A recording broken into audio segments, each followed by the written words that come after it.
Am I detained? No, sir. Okay, I'll see you guys later. I'm welcome, sir. That's fine. What I do have a problem with is go in the back parking lot. What's your name? What's your name? I don't need to give you my name. Nor do I, sir. Yeah, you do. I'll go. All right, I'll go FOIA your policies and see if you do. It's not on your shirt.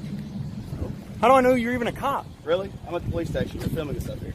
That doesn't mean anything. Here's what I'm telling you, sir. I don't want you on the police department parking lot. I don't want you on the police department parking lot. I'm asking you to leave the police department. What's your name? I'm asking you to leave the police department. Carney. C-A-R-N-E-Y. Don't get jumpy, sweetheart. What's your name? Don't call me sweetheart. Don't get jumpy. I'm asking you to get out the parking lot of the police I'll call you what I want. You understand? I'll call you what I want. They probably don't understand, but the guy speaking to the police certainly does. You just heard the voice of James Freeman, one of the most fearless, outspoken, and knowledgeable police auditors in America. Freeman recorded this interaction with police in Denison, Texas. The video was from a few years ago, but has started going viral yet again on social media. On Reddit over the past few days, it has hundreds of thousands of views.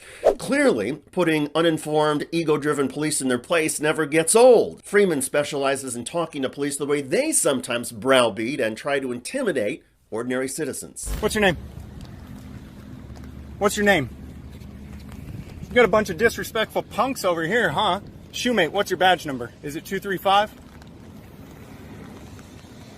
Who's the kid? What kid? He's a police officer, sir.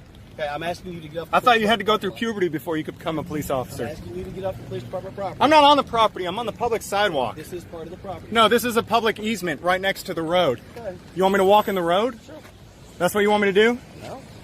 You do what you want to do, sir. At no point did Freeman actually step in the street. He knows that once he does something like that, the police could arrest him for jaywalking. So he turns down the police invitation and stays within the law. And to be clear, it is settled law that citizens can record and film police. Furthermore, the Supreme Court has ruled repeatedly that our First Amendment freedom of speech includes criticizing police, even using vulgarities, verbally or visually, and asking police to do things that are anatomically impossible. The courts have ruled that police can require a bystander or witness with a camera to stand 10 feet back from law enforcement officers, but criticizing a police officer and verbally badgering or haranguing them is protected speech and not interference. Now, to be clear, a lot of police officers do not know constitutional rights, and testing out your free speech rights could still get you in handcuffs if you face a police officer or group of police who do not like your attitude. And the risk of police abusing your rights will only increase if there are no cameras. But that's why James Freeman and other auditors are always recording and encourage the rest of us to always record our police interactions. The video does not lie, and the camera serves as a reminder to police that they cannot get away with things that they did 10 years ago. One other thing you may have noticed in this video, James Freeman repeatedly asked the cops to identify themselves through their name and badge numbers. These cops refused. And that is against department policy. Nearly every law enforcement agency in America requires police officers to identify themselves whenever asked.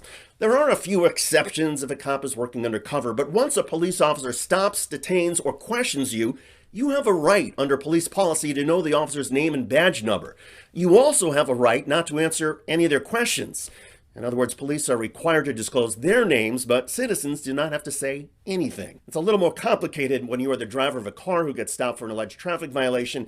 In most cases, the driver must then provide ID and proof of insurance. But if you're walking along a public sidewalk or public easement, as James Freeman was doing, you do not have to identify yourself or answer any questions. Kudos to James Freeman and other police auditors across the United States who are fearlessly educating police and the public. These efforts are making a difference.